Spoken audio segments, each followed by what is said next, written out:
Hello, everybody. This edition of Monday Night Discipleship tonight is pre-recorded. I got to sit down with Evangelist Richard Valerio today, and he wanted to do one of these men's discipleships for us. So went a little different route. He gave his testimony mostly, and we talked about some topics that I felt were relevant. Sit tight, relax. There's not going to be any chat tonight, but please leave a comment.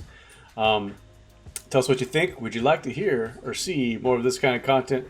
I sure do, because I would like to do more of this kind of content. That's the intro for now. And here we go. Monday Night Discipleship.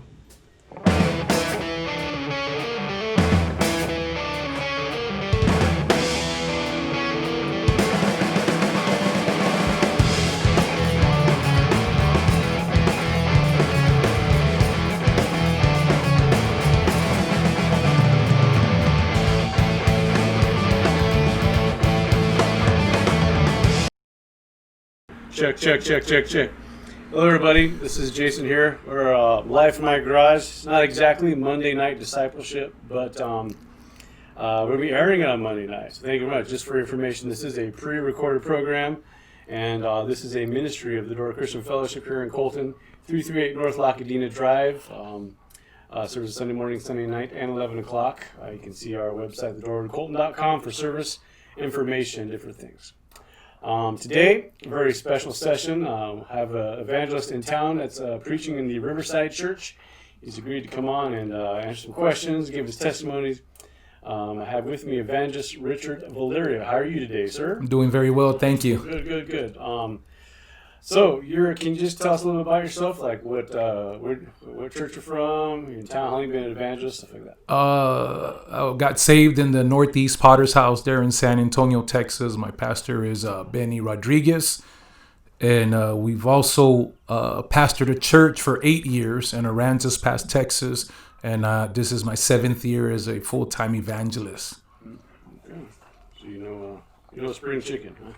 I've learned a few things.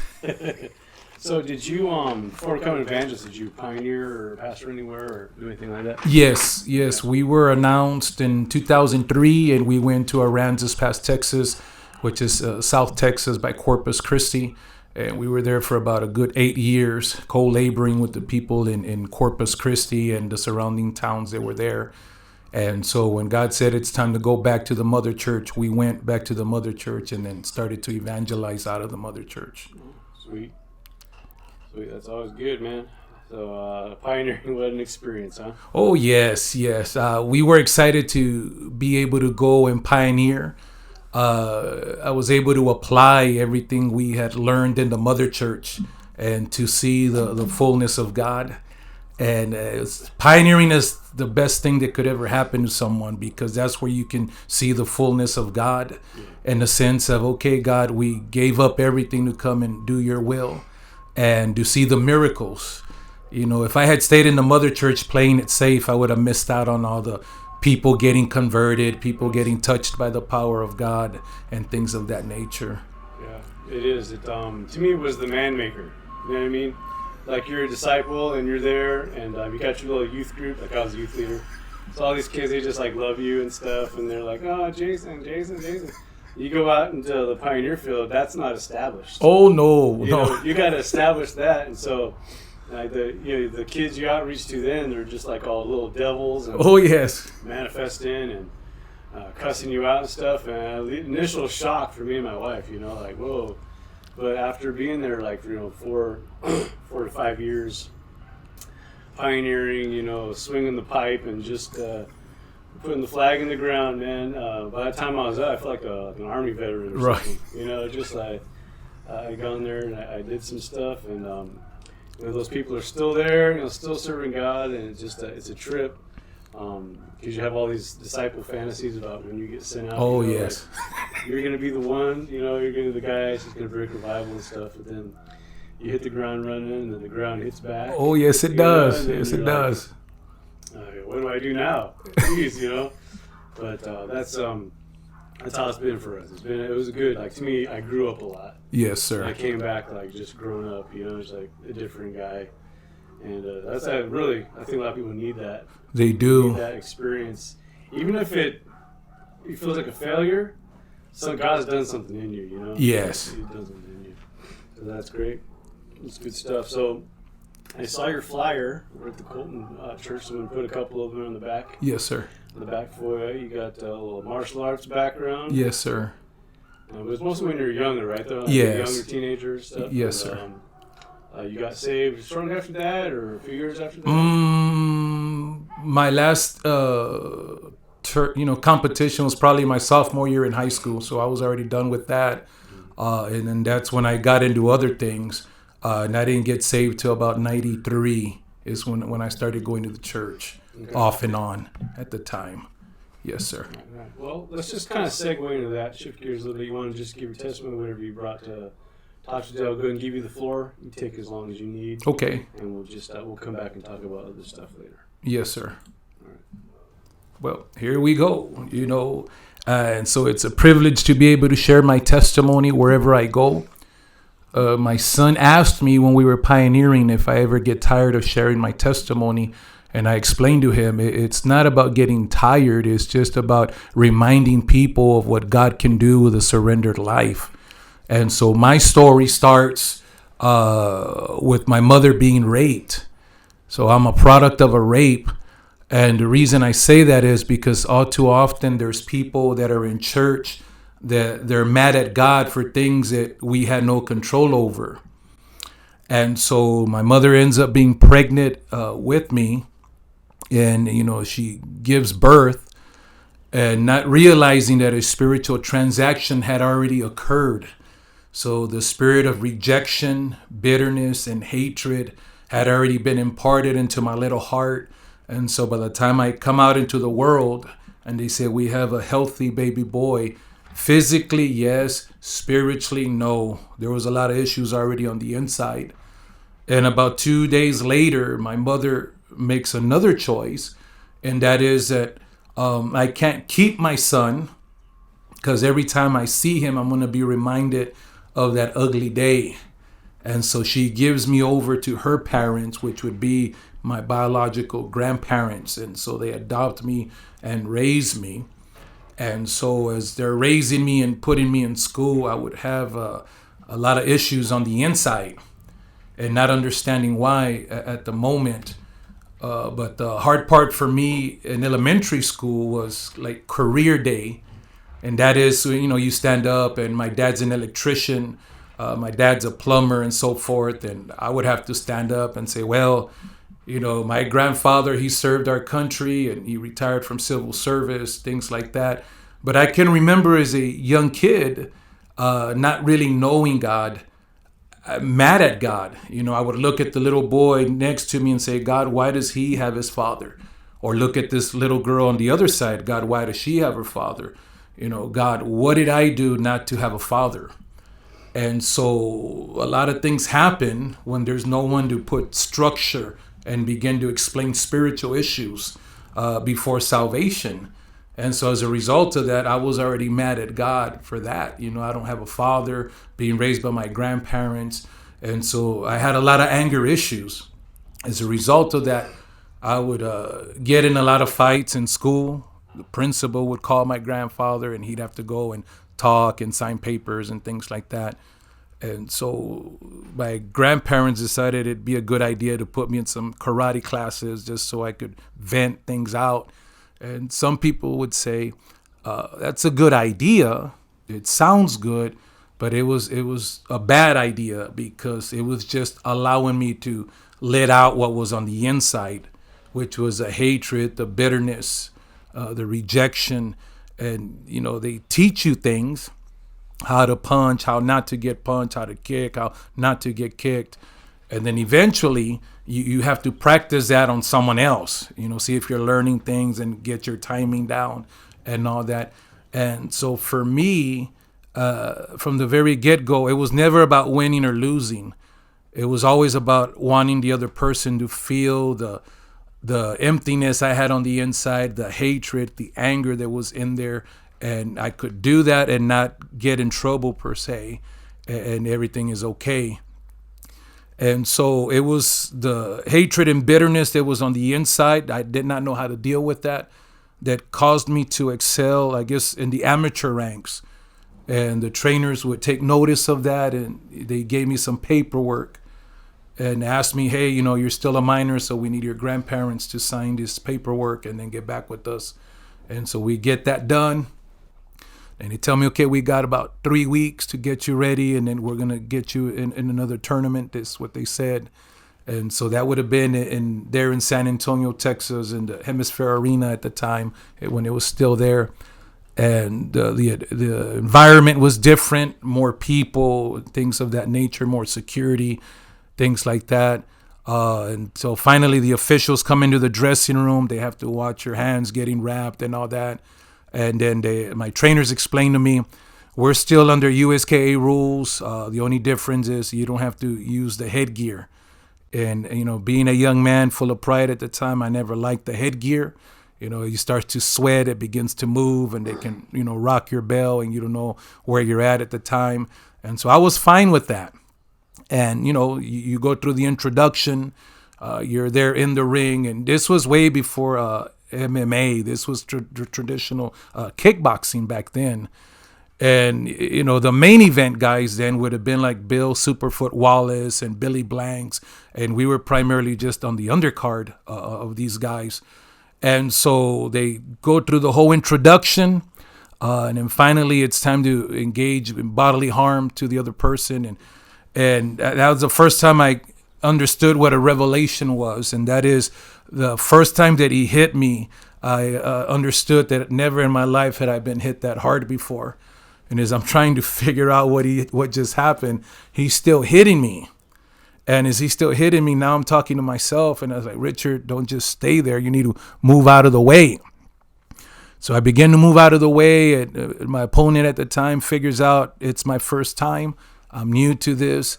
And so he becomes the aggressor once again. And he's approaching me. And then he steps on my foot. And I made a rookie mistake. And I looked down, and he introduced me to his uppercut. And so after that experience, they didn't have to remind me about my mouthpiece. I made sure I always had it with me. And I ended up losing that fight by decision or on points. I ended up losing that fight. I started learning some things. It's more of a business than it is a sport. And, then they have that talk with you. Richard, you represent the company now. You can't be getting in trouble, when you're out and about with your friends and things of that nature.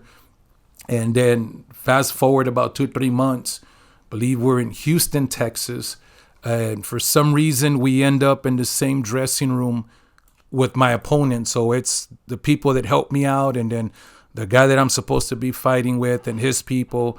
And so he begins to say some things, and he doesn't know what's going on the inside. And so he's talking smack. We're not saved, so ain't no Bible scriptures being tossed back and forth. And I was doing good as far as ignoring what he was saying. But when he started talking about my mother, I forgot everything that they had given, that pep talk that they had given me. And we got into a fight in the back in the dressing area. And so I learned another lesson there as well. When you fight in the back, and you don't fight where people are supposed to see the fight, you don't get paid. So not only do you not get paid, but now you owe them money. It's called a fine. They had to make some adjustments on the cards and all that. And so learned that. And my mistake was I didn't know I had a spiritual problem at first, which is called sin. I wasn't aware of that. And so my misconception was if I can win a world title, it'll fix that problem that I have on the inside. And so 86, 87, we're here in California, and I was privileged, able to get a title for the first time. And then immediately after that, you have the party after the fight, and then you have the party for the after the party. And I thought I would be happy. There's, drugs, there's alcohol, girls, things of that nature. But to go back to my hotel room that night and looking at myself in the mirror still with disgust. Now looking back, I was trying to fix a spiritual problem with a physical solution. And that's why none of the things that I would do would even come close to scratching the surface to the issue of sin that was in my heart. And so with that, you begin to want to make bad decisions as well. My last fight for money was my sophomore year in high school. That was the last time, and I was done with it. By this time,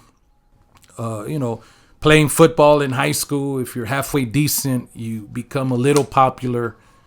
And that was back in the day when you would just walk up to girls and spit the game on them. Not spit on them, but you go and let them know, you go holler at them, as they say. And normally the way it would start off, you would say, man, she's pretty. She's real pretty. Oh, Richard, leave her alone. She's not going to give you the time of day. All right, you stay here and take notes. I'm going to show you how it's done. And then you just walk up to the girl and say, did it hurt? Ask her a question. Did it hurt? Did what hurt?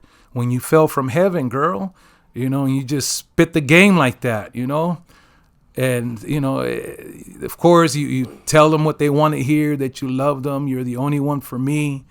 And then they go tell their mom, but he says he loves me. But the problem was I told all the girls that. I loved all of them. And I know people get mad at me, but again, I'm not saved during this time.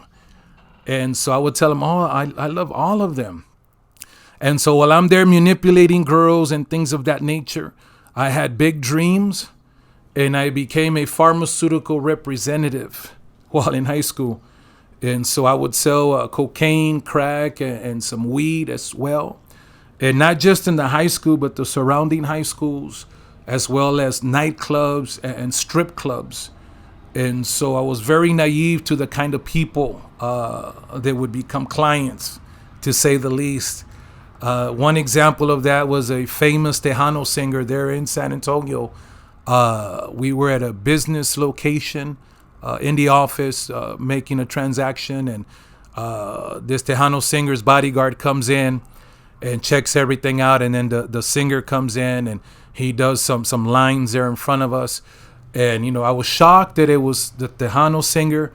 And I was more shocked when I found out that as soon as they left from where we were at, they were going to a Say to No to Drugs rally at a local mall there in San Antonio. So that shattered my image of this guy. And then working in clubs and strip clubs, to see young girls working jobs they never thought they would do. And they justify it by saying, I'm just going to work here to save money, to put myself through college. And now, they're working long hours. So now they need product, sometimes cocaine, sometimes, crack, depending on their taste. And so now they're using government assistance money that's given to them to raise their kids to support a habit that they can't break free from. And of course, not being saved, to me, it was in God we trust, all others pay cash. I don't want any problems. And it's interesting because I look back now, here it is 27 years later.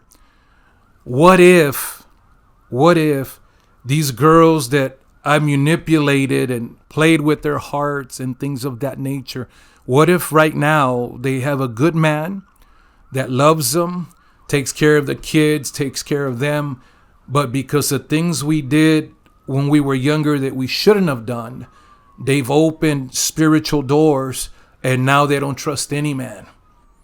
And so that's where you'll get some of these women that ain't no man gonna hurt me, because we open spiritual doors, again, not realizing that we have a spiritual issue.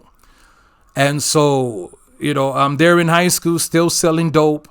February of 1992, February the 3rd is when I turned 18. February 14th, there in 92, police department with some detectives walked into my math class.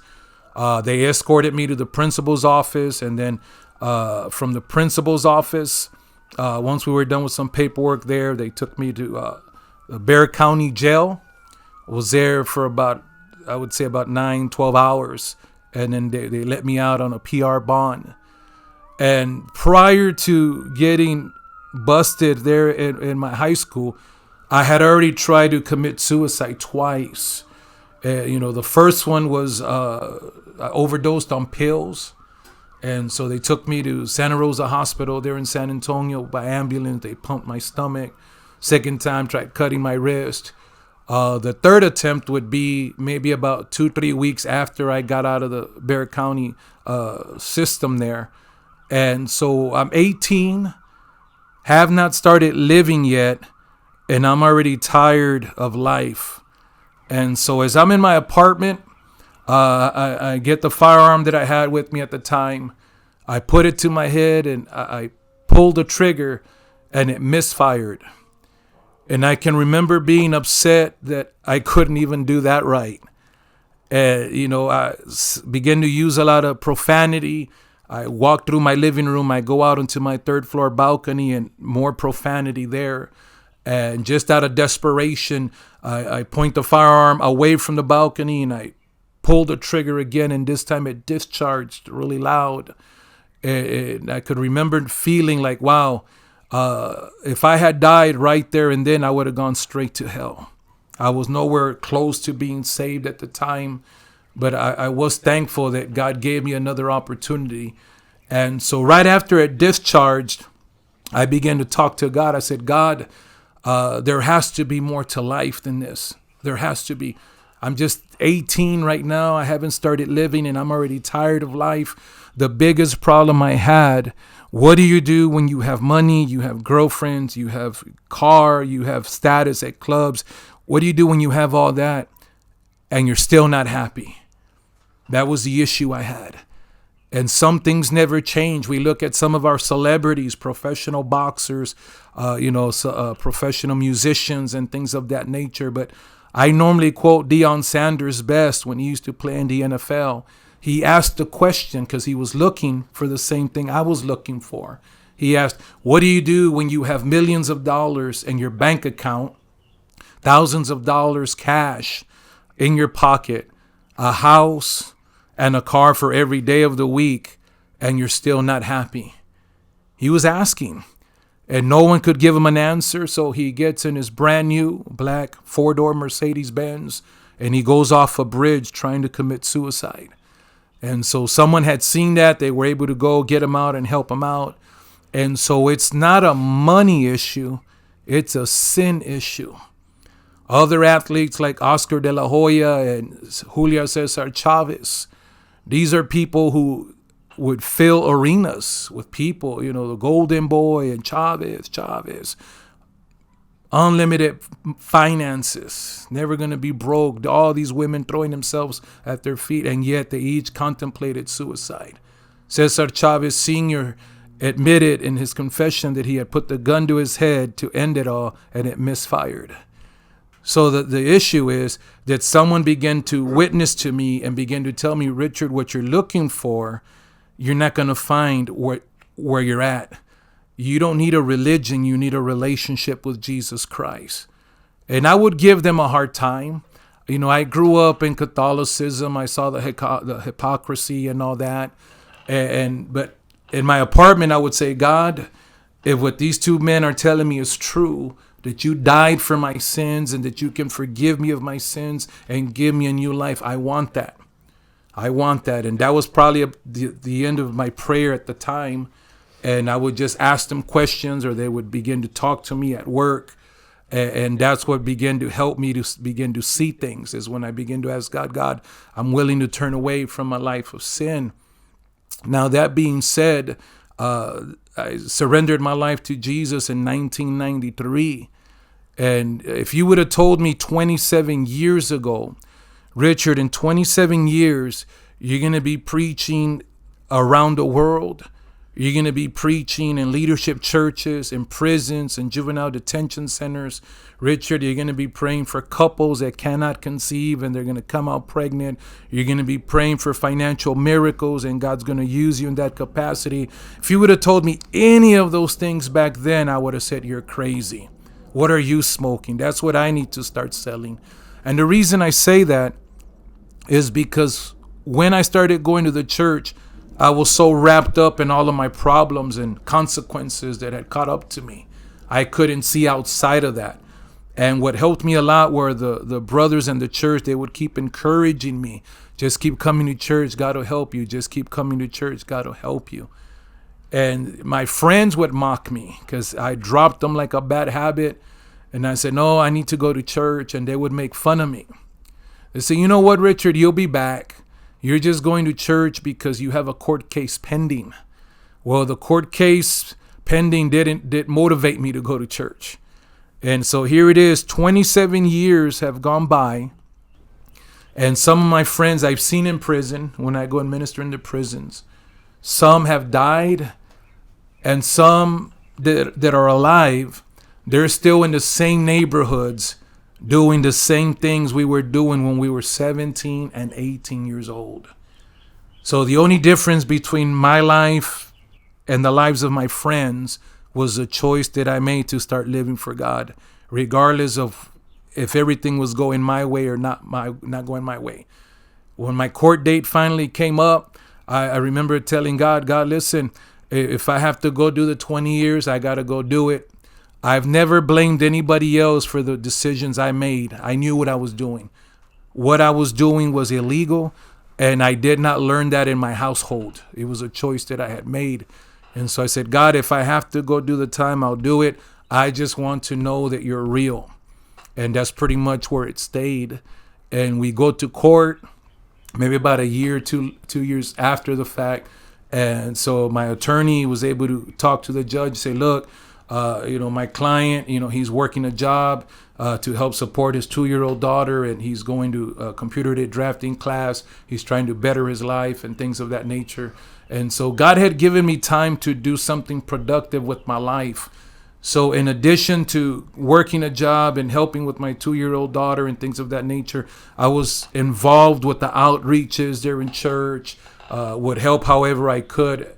It was either hang out with my new friends in church or my old friends. And so the decisions that I would make in my early days as a new convert is what would help me to be able to withstand all the temptations. It's just by making a decision, I'm going to be in church, I'm going to be in outreach, I'm going to be in morning prayer.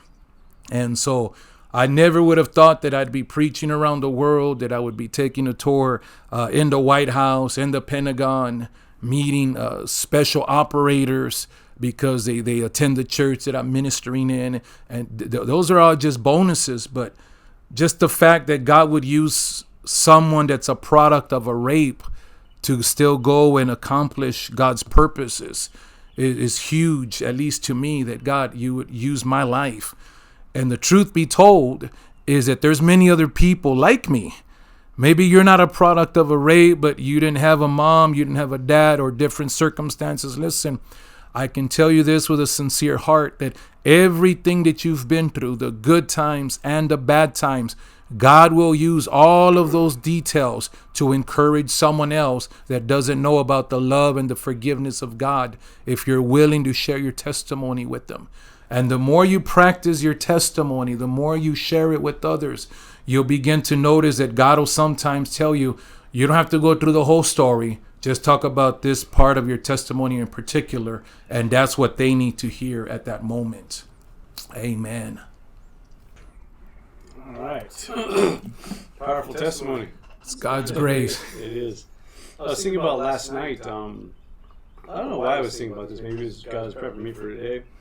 But I was talking to Wes on the live stream, and I was thinking about the testimony. Because he was talking, he mentioned just in passing, but then I really had to go to the bathroom. Oh. So I put everything on mute, took off, and then I was thinking to myself, because it was a gathering demoniac. Yes. And so Wes had said something like, God gave him everything he needed to go minister. You go over there, we're going to go back. And you just go and tell everyone about Jesus, and he did, right? And so obviously I left a spiritual legacy in that region and everything. But all he had was his testimony. That's it. You know what I mean? And that's it. Like, he didn't have Bible training.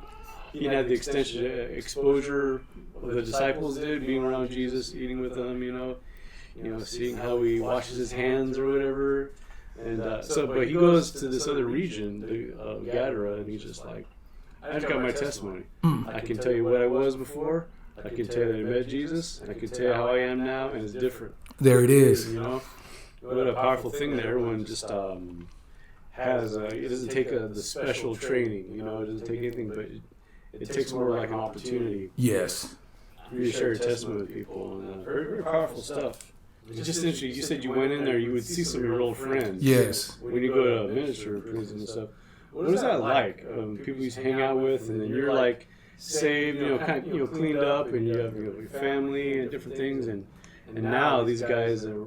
Is it like looking at yourself? Is it how do you approach that? It's a little awkward because appearances have changed through the years, and so normally once we're done with the altar call, we still have a little bit of time left, so they want to come up and ask for prayer, things like that, and one will come up and.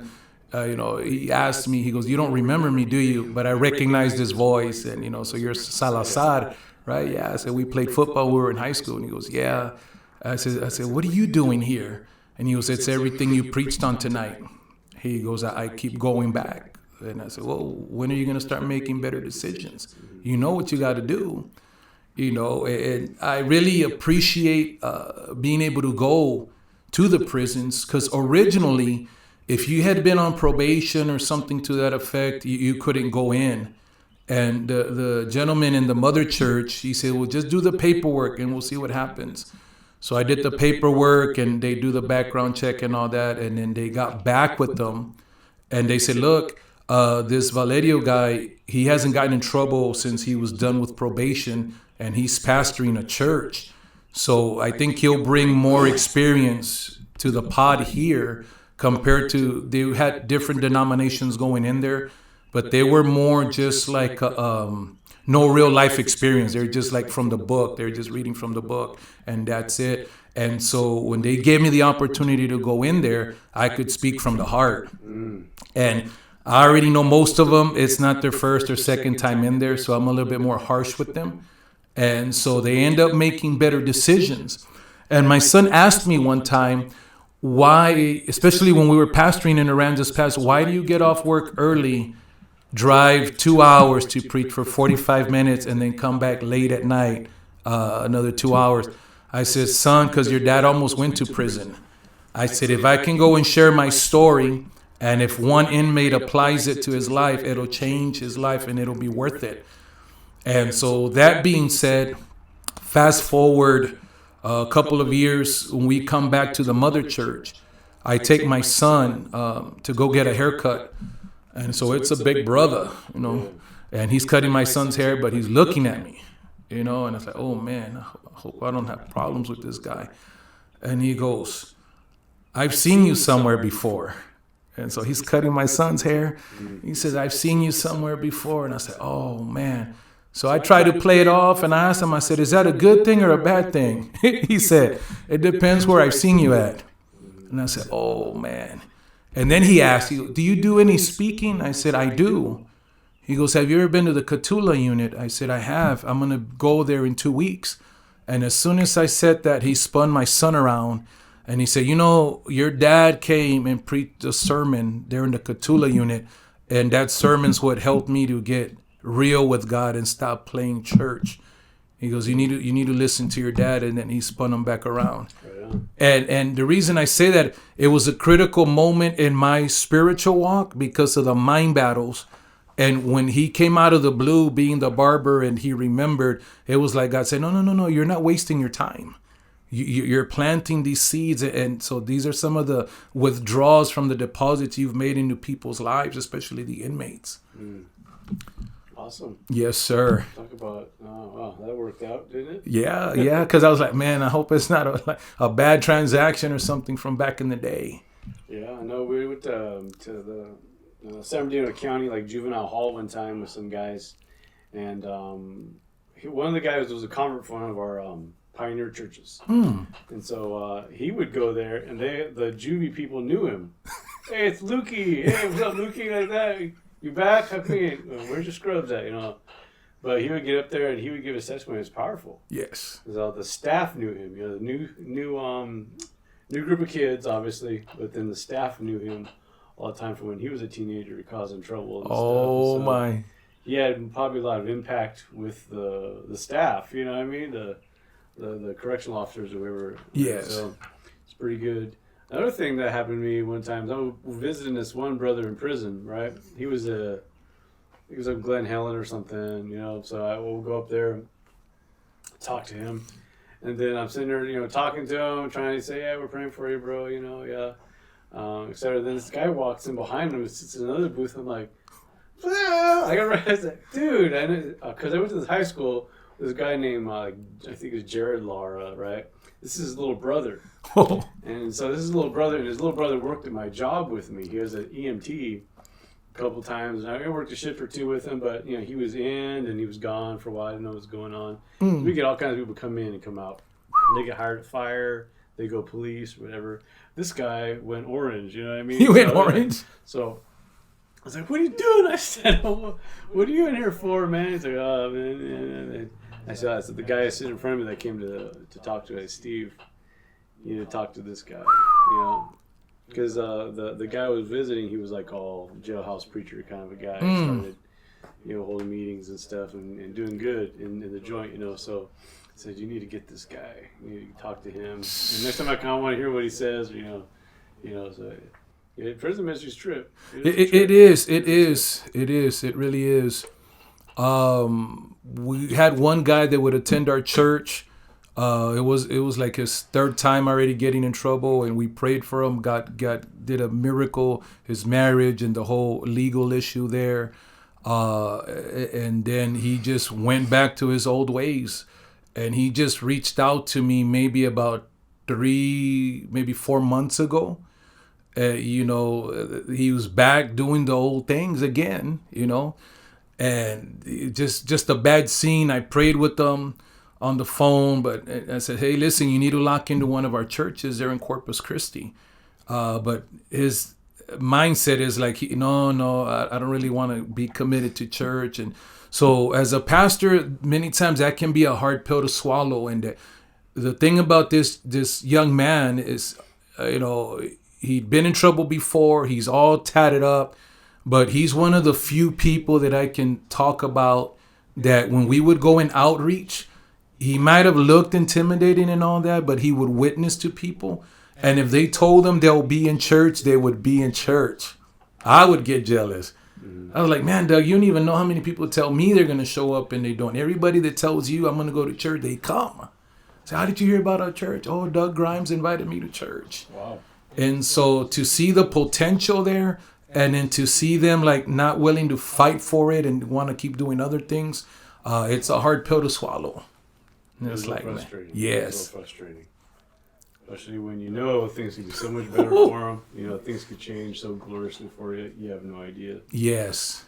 Yeah. So, I had, when you said, talking about when you're a new convert, you made some decisions, separating yourself from your old friends and stuff. I was thinking about it. That's totally true.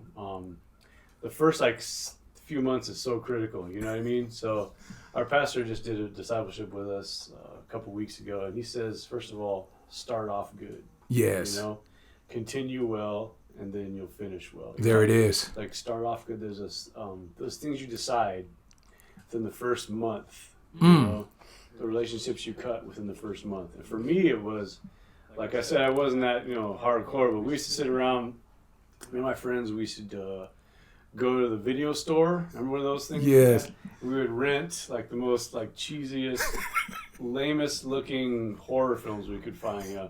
You know this is going to be so lame, but we'd sit there and we'd watch 2 or 3 of them all night long until, on Saturday nights, if we did it on Saturdays, we'd stay awake till 1 in the morning till they had, like, the triple thrash threat on the Headbangers Ball on MTV. 3 songs a week for hardcore heavy metal.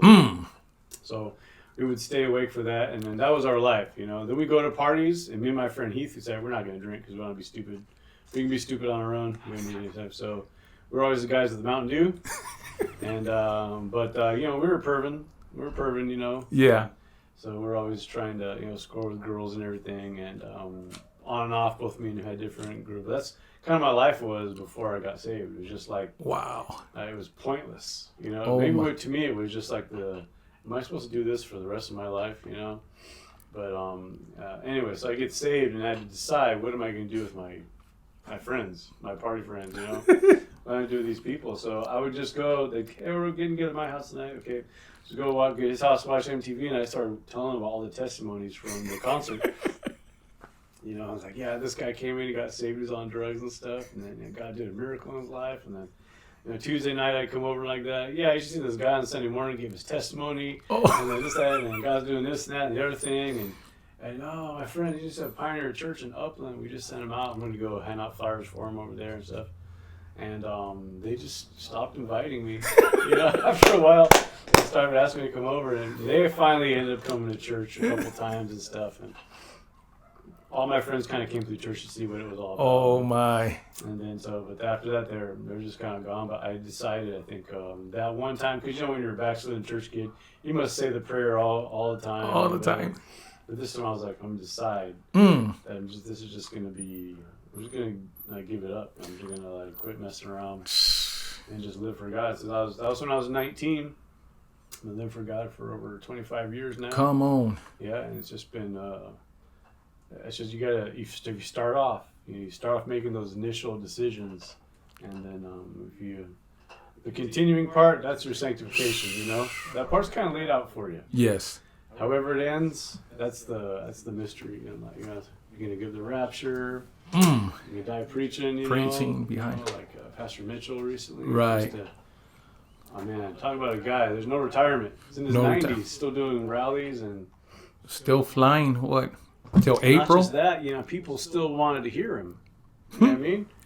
You hear Pastor Mitchell's preaching anywhere in Southern California. Just drive down there, you know, and just, it's just great. That's because when he got saved, he was like, I should live for Jesus. He set the standard. He set the standard. Totally. You know, I'm half his age, and who am I to say I'm tired? I know, huh? You know, that's conviction. Yeah, it's hard. I heard a Glenn Cluck sermon this morning, actually. It was someone put one up, and he says it's hard for me to complain about jet lag preaching for Pastor Mitchell because the sermon was he preached in Prescott at one of the services. I can't complain about jet lag with Pastor Mitchell. You know, he lives in a state of jet lag. You know, he's just jet lag all the time. You know, he just he kept going. He kept going. So it was a trip. He understood he was on borrowed time. He was always about kingdom business. Always about kingdom business. Yeah, never lost that perspective. That's what you need. You lose that, man. Your priorities go in the tank. Remember, one of the things you said that you had like that moment on the balcony, you're like, there's got to be more to life than this. Yes, sir. My pastor had the same exact thing. Oh my. Yeah, he said he used to be at a college student during the day, you know, and working as a professional engineer, I guess. And then at night, he still kept his job as a bartender and a bouncer at this nightclub. Oh, and a bouncer. Yeah. So he said one night it was like 2 a.m. or something. They closed down, and he'd been like 4 fights. You know, he's just like, you know, how you're talking about, you know, the guy with how many you have a car for every day of the week, and how and you're still not happy. And he said he should make sometimes consulting, do like $400 an hour back in the 70s. Wow. And you know, he had uncashed paychecks in his wallet. You know, that was kind of the status symbol back then. I got checks right here. Yeah, I'm cashing them. I don't even need them. But still, he said that night he sat on a pinball machine, and then the nightclub and everything was closed down. He's like, said the exact same thing. There's got to be something better than this. You know, that was his first time he said like he prayed. And then God orchestrated his salvation powerfully. You know. And yeah. We need to come to a point like that. To me, it was actually in a nightclub too, actually. But I was just a guy going there, just looking for fun, looking for happiness, whatever. And I was like, I can't believe these people. Like that dude's probably like 40. Yeah. That chick over there, she's probably in her 30s. I'm like 19. This is what I have to look forward to. All this mess, you know, for the rest of God. There's got to be something better than this. You know what I mean? So. Thank God for His grace. Yeah, totally. And you're going back to the choices we make in the new convert stages, the difficult one was telling my girlfriend that we're not going to be shacking up anymore because we already had our 2-year-old daughter. And so at the time, she knew I had a job. I had a job. She just didn't know what I was doing as a pharmaceutical representative. And so, and the way I met her originally was I was selling dope to her brother and his boss. And so when I got busted, then everything came out with the wash. But when I started going to church, I would I would invite her to church, but she didn't want to go to church at the time. I don't want to hear it, this and that. And she'd give me a hard time. You're always at the church all the time. Why don't you just marry the pastor and this and that? If you keep going to that church, I'm not going to let you see our daughter. And so the fellowship with the brothers in the church, they would say, hey, I know you have feelings for her. We'll keep praying for her. We'll pray for her that God will touch her. So it was 8 long months from the time she started to when she finally would go to a concert. And I would invite her to church. No, I'd invite her to outreaches or concerts, and she didn't want to go. So I go knock on her door, and I asked her, hey, we're doing a concert at an apartment complex. Would you like to go? And I was already used to it, so I didn't give her an opportunity to respond. I had already turned around and was going back to my car when she said, wait, let me change, and we'll go. And I said, okay. And so we go to the concert at an apartment complex. And she heard the music, but it was a skit that touched her heart, and she got saved at that outreach. She was 19 at the time, and I was like, wow. So to go through all that, and then I can remember when we were pastoring, the men would pray early in the morning, like at 7, and then the women would do like a Bible study or something like at 8:30 or something. And I'm in the office, and I overhear my wife. I don't know what the question was, but my wife's answer was, the reason I'm saved today is because my husband got saved first, and I didn't want to go to church. I would give him a hard time. I would be mad, and he would go without me. And so as she's saying that, she says, I'm thankful he didn't listen to me. I'm thankful that he still kept going to church. And I was like, wow, looky there. If I had given in, no telling where I'd be today. Yeah, or her, It was just that decision. I need to be in church. I'm going to be in church. You think that a lot of times the women just want to make sure it's real first? I would think so. He's into this thing now. Is he going to stick it out? Can I follow him into this? Or is this another thing he's going to flake out on? Yes, sir. One of the things, like a lot of the young men in the church, when I'm out preaching revivals, sometimes, not all the time, they'll gang up on my wife. And like one question was, Miss Rachel, if God were to call you and your husband to go to China, what would you do? And, so without blinking, she looks at him and says, we would go. And they said, just like that, you don't have to think about it or pray. No. And she goes, no, because these decisions were made years ago. So then when I get back, hey, we talked to your wife. And I said, listen, the reason she'll follow me anywhere around the world is not because I'm the perfect husband. She'll be the first one to tell you that. The reason that she'll follow me anywhere around the world is because she knows my commitment to God, and she knows my commitment to making sure that she's taken care of. Regardless of where we end up, we're going to have a roof over our head. I'm going to take care of her. That's why she'll follow me. Right. Now, that being said, I know of one pastor that had announced a couple going out, right? So they're at their conference, they get announced. And I'm going to start a revival at their mother church, at the church. And so the pastor's telling me, you're not going to believe what my wife just told me. What? Yeah, that couple that we just announced, the wife just talked to my wife, and she says that she don't want to be sent out. So the pastor's wife saying, why? We already announced you this and that. And then she fessed up and says, my husband doesn't pray. I'm afraid that once we get out on the field, it's only going to get worse. And the way he would play it off is I have to be at work at 4:30 in the morning, giving the impression, well, I go earlier, but here's the wife that's like, he doesn't pray. So I don't want to go. Right. So sometimes it's not that the wives are rebellious. It's just you're not giving them an example to follow. Yep. And it's like, oh, no, I ain't going. Yeah, this is true. Which doesn't see the contending. Yes. From other church. So if he's not contending here, he's not going to. No, it's going to be like a passive play. I don't know about how you, but when I first got sent, I was like, I'm gonna be like doing all this stuff and praying and blowing, laying hands on buildings and stuff.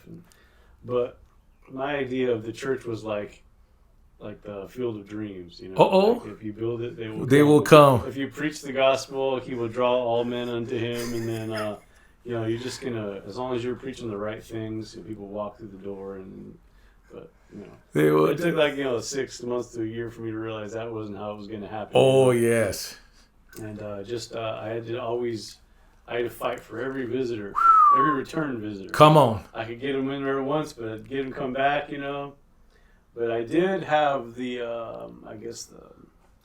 conviction, or that if I could just get them in the building, I can get them to the altar. If I can get them to the altar, I can get them saved, and then I'll believe God from there on, And pretty much the first 2 years, anybody that walked in the door answered the altar call. I know that's that's external, but I'll take it.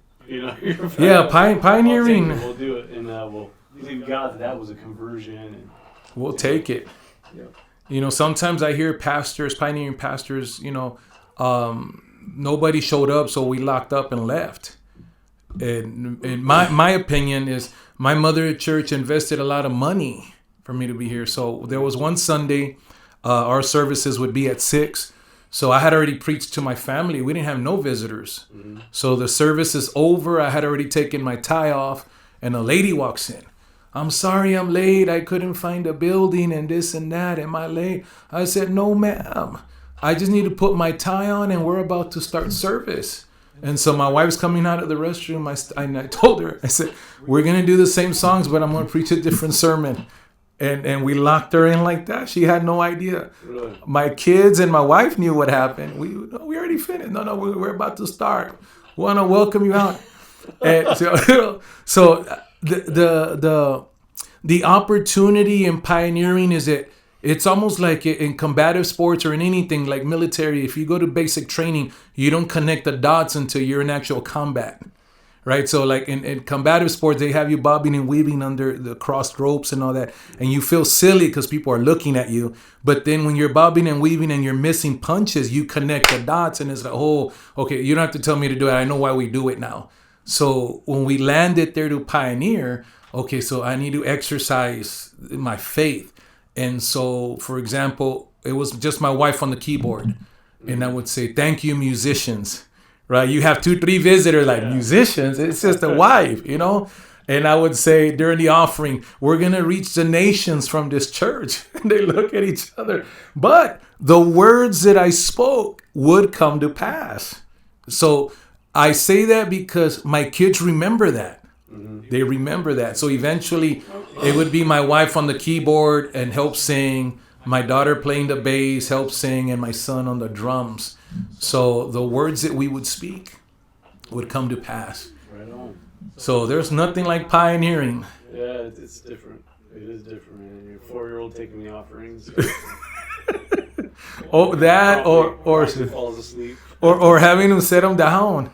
My son had a little, he's smaller too at the time, but he had a bad attitude. I said, you know what? We don't need a drummer today. I know it's going to hurt because I can't sing. Yeah. But go ahead and have a seat until you get right with God. Then we'll talk about it. Yeah, we used to have we put a big screen monitor up in the Riverside church. It's still there. It's the one up on the one that's up there that we did the overheads on and stuff. And so we had like a slideshow going on with everything, like announcing the next sermon series, prayer meetings, that kind of stuff. And it was all done on the laptop in the back of the church. My 7-year-old kid back there, he's the only one that wants to do it. He's like tech savvy. But he's back to doing the overheads for the song service too, like clicking. We had it it was a PowerPoint, Microsoft PowerPoint. So he's back there, and you just see him like looking at the computer, like, oh, what's going on during song service? During song service, he was missing it when we changed the slides. Oh man! So we get. Finally, my wife goes back there, and he's like playing these. There's a video game website. There's like little flash games. He's sitting there like clicking on flash games and playing around. And the thing about it is it's all run from an HDMI cable, so audio goes there too, right? So one time the audio was up on the TV set. No. Yeah, so like he's back there, and then in the middle of taking the offering, And then, this video game noise and music starts coming up over the speaker and stuff. And then everyone's looking back in there. And I had to sit the guy down because it'd been going on for like 2 years. And then there's this little girl's like, "You're mean. You sat your own kid down." I said, "No, I'm pretty gracious." Yes. I let him get away with it for like a year, longer than we would always like go back there and unplug the internet in the office and stuff. And then he'd be like, he was so slick. He'd go talk to somebody, go over here, get a tissue, go back to the drinking fountain, go in the office, plug it back in, walk out and all nonchalant. Before you knew it, he's back there. I go, he's back on. I'm back computer. He's up to something. Yeah, so then I look at my phone, and if the little Wi-Fi symbol on my phone is there, that means it's hooked up to the Wi-Fi. Okay. Yeah, so he's on. Too crafty, man. Because I'm all thinking sermon, sir. Doing all the song service stuff, Get everything dialed in. I can't keep track of that kid too on top of everybody. Oh my, they're too tech savvy. Yeah. Too tech savvy. By the time he was 2 years old, he was already like grabbing my mouse and checking it out. And he's, "Dad, how do you spell addicting games?" Well, addictinggames.com. It was like this little website you go to, all kinds of flash games, and because he learned about it somewhere. And he was like, "Hey, what does the D look like? What is the D?" And before he's even in school, he's trying to figure out. Already trying to figure things out. Yeah, so it's funny. It makes pioneering kind of interesting. It really does. It really does. And I made a comment there in the mother church. I preach a sermon on the shepherd, the pastor, from a pastor's point of view. And it's like, listen, if you're called to preach, right? Because we don't call you to preach. God's the one that calls you.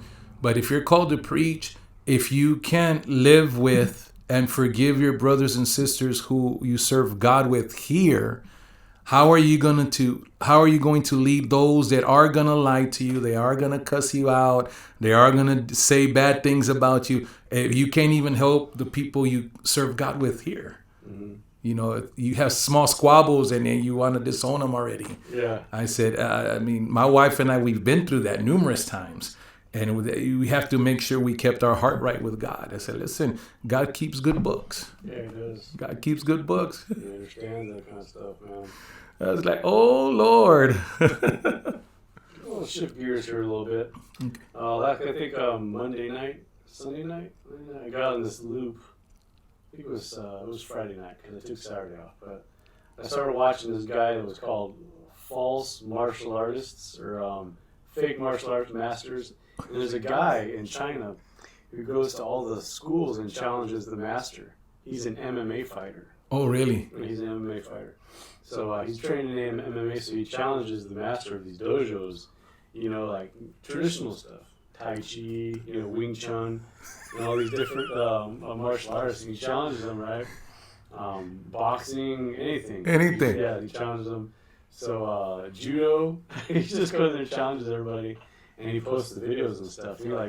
He tears all of them up. Like he messes. And first of all, I'm looking at this and the guy's like 60. You're gonna challenge him, but the guy's accepting the challenge, and he's in front of his students too in the dojo. You're gonna call him out of his own school.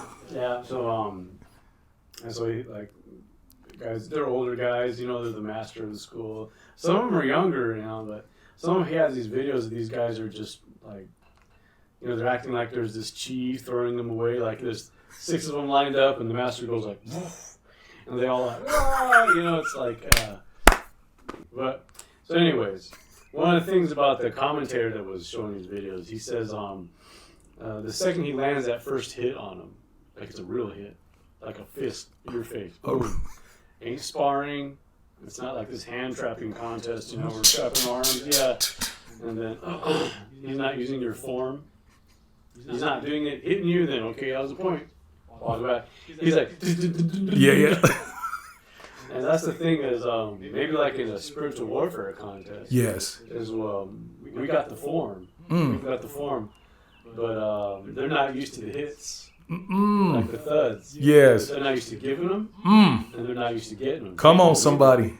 Because we practiced. We had a boxing play, and we had this. It was called the match. We would set it up. We set up a boxing ring in the middle of a park, and people would just come. Like gather around. Oh, someone's gonna throw down. Yeah. Someone's gonna throw down. So one of the things at the end, though, like the devil was like the corner man for the bad guy, and the Christian guy is the corner man for the sinner guy. It was a sinner trying to fight this Satan-empowered fighter, and he couldn't win. It was called Kid Sin versus John Anyman. And so Kid Sin would always win the whole time, and you have these little scenes after each round where like his wife would come up, you find out he's cheating on her. And so to throw it kind of like sideways at the end, the devil gets in there at the end. Once he beats the Kid Sin, you can beat Kid Sin, but you can't beat me, right? So the devil comes in, so I was the devil. You were the devil. I was the devil coming there. Back when I was like in my late 20s, you know. But so I would go in there, hit the bag and kick and stuff, and look like, dude, it's chewing my knuckles up. Dude, what is this all about? You know, like, how's this supposed to happen? You know, I'm just so you're, and then my wrist hurts right here in the middle of the bag, and then my shoulder, and like I'm kicking and different things, and like just giving the hit also takes some training. You know, what I mean? It does. It does. I went to work one day and I had these open sores on my knuckles, right? Oh. And the guy I'm working with was a boxer. He was like, "Hey, dude, you been hitting the bag or what?" I said, "Yeah, how'd you know?" I was like, "See, because I guess you're looking for it all the time when you're in that, you know." I've had pretty decent like reverse spin kicks. So I did like this thing where I would like it's like 1, 2, and then I'm gonna do this kick. So you like boom, boom, and you bring this one back for your head, and this is my target. I'm gonna hit your glove. So you go boom, boom, like that.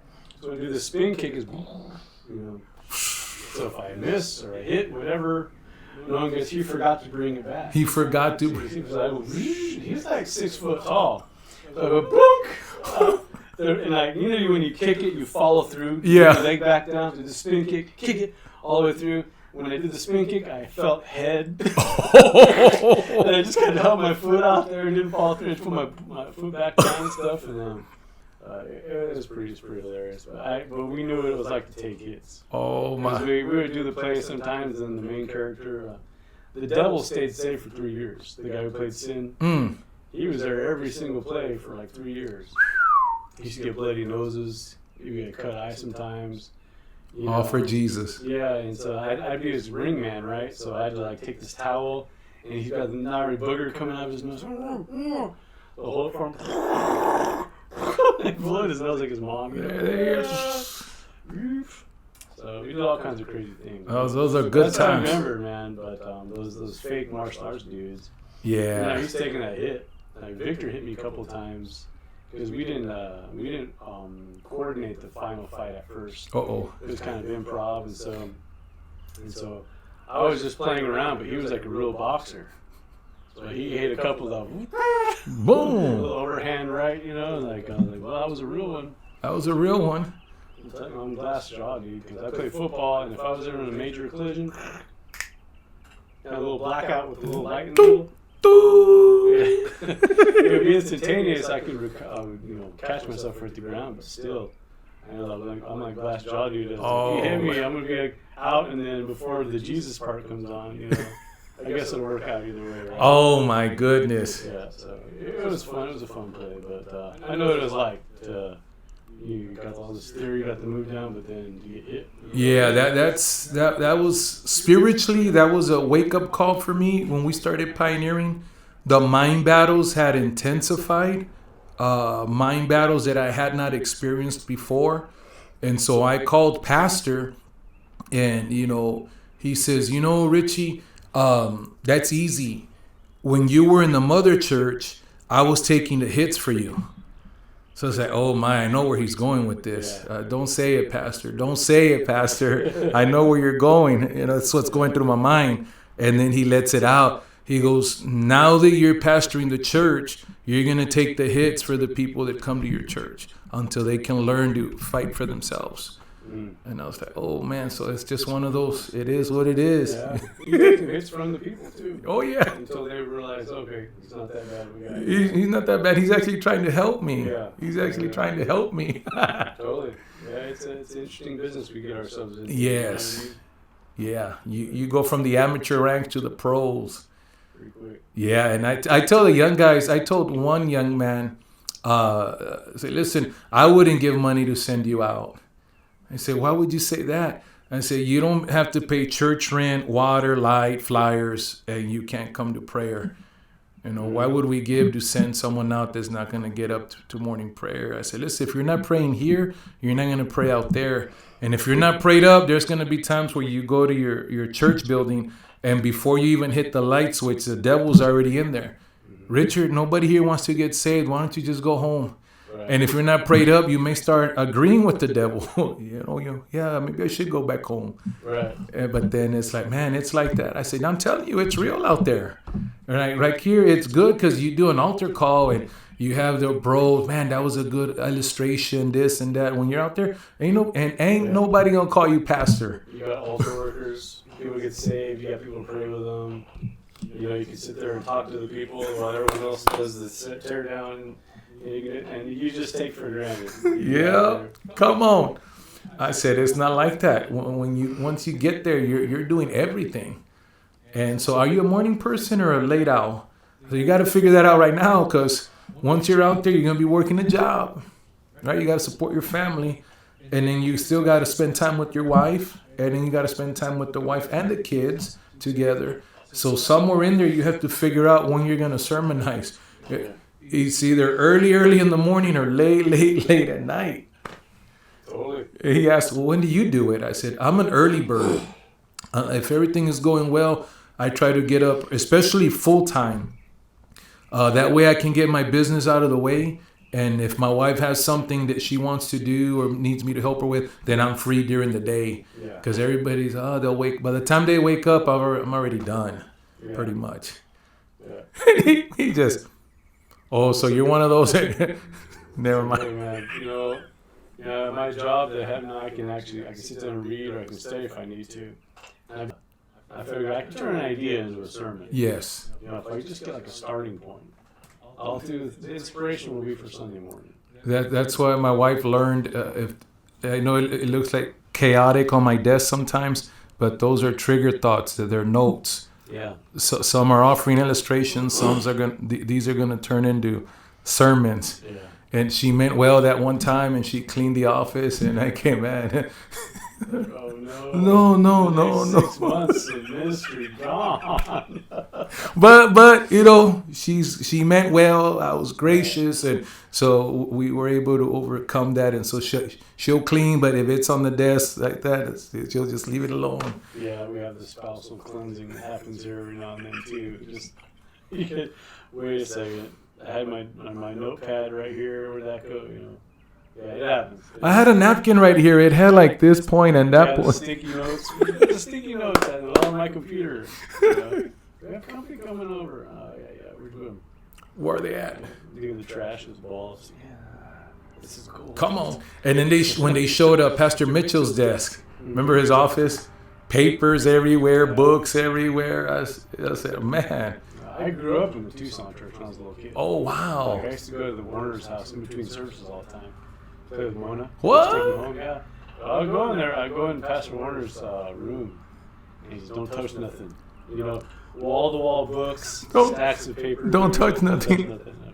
Okay, I won't. But I remember that about him. He put a couple pictures out, too, with his stuff. But it means something to a preacher. It does. I'll be talking about, we'll go on a date. I'll be talking to my wife and stuff. We'll talk about something and something will hit me. Boom. I have this long stare, while I'm driving.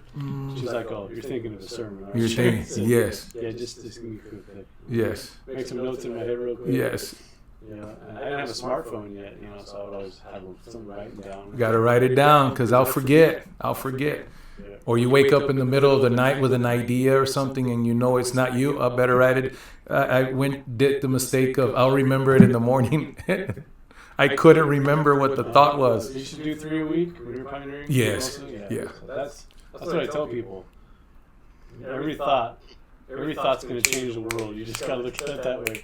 This could be the one. I could preach the sermon, and that one, the next Harold Warner could walk in the door that day. You just never know. You never know. So write it down, use it, abuse it. Every little thought. You're always looking for something. Now, like Pastor Montoya there in Hobbs, the last time I ministered there, I asked him, so what's your typical Sunday like? And he goes, well, I do a future preacher class. And he said, that's just invitation only. Those are guys that I'm working with directly. And he goes, so for 4 Sundays, we come up with an idea and we work on that sermon together. And he goes, on the 5th week, I'll preach that sermon. That way they saw it from beginning to end. So once we're done with the future preacher class for invitation only, then he'll do the serious men class. And then he'll do the Sunday school. Then he'll do the AM service and then the PM service. And I guess he saw my face reaction. And he goes, Richie, he goes, I know it's a lot of work. It is a lot of work. But what I'm trying to do is once I send these guys out, I want them to know like the sermons and putting them together, studying and all that. So when they call me, they're calling me for other issues and not just like basic or simple things like that. Yeah. And I was like, wow, that's why most of the guys there are maturing in their ministries that they're involved with. I was like, man, I didn't even know that was possible. Future preacher class. Yeah, that's a good thing. Invitation only. I went to Israel on a tour, and that's what it became. Yes, ma'am. Yes, please. It became sermonizing, like with Pastor Mitchell. Oh, thank you. Like John Gooding. Oh, Pastor Gooding. Yeah, and all these guys there. You're like, dude, I just want to be in the same room, you know? And I'll be a fly on the wall. Totally. And it was just watching how they would, okay, I had this idea for this sermon. Here's some scriptures. And Pastor Cox was there too. And he's like, oh, yeah, I'm going to do this. And this commentator says this commentator. I'm just trying to get all this stuff down, you know. You can't have a feel how they put stuff together, you know, don't think about it. It's work. I mean, I've seen, you know, since we're talking about pioneering and going out on the field, you see men, or I've seen men where they want to be in ministry and say, for example, they're a door director. So they're not even out on the field yet, and the wife and the kids already despise the ministry. And the reason for that is because the dad or the husband is all about ministry, and no balance with the family. And that's a bad sign. And so if they ask me if they're teachable, I say, hey, listen, you and your wife need some alone time. When was the last time you took her out on a date? Just the two of you. You can find someone to help take care of your kids for an hour, 2 hours. I said, because if you don't do that now, you're not going to even think about it once you get out on the field. And that's going to be your support right there, your wife. Yeah. These guys that come to Southern California, man, after a year or 2 years of being out pioneering, they're like, they don't have a place to stay. They're living in the church building. What? They're refusing to go home, you know, like, oh, just stick it out. We're going to stick it out. I was like, bro, do you want her to go out with you again somewhere else? For real. Because this is traumatizing her. You're like, this is camp, you know, whatever.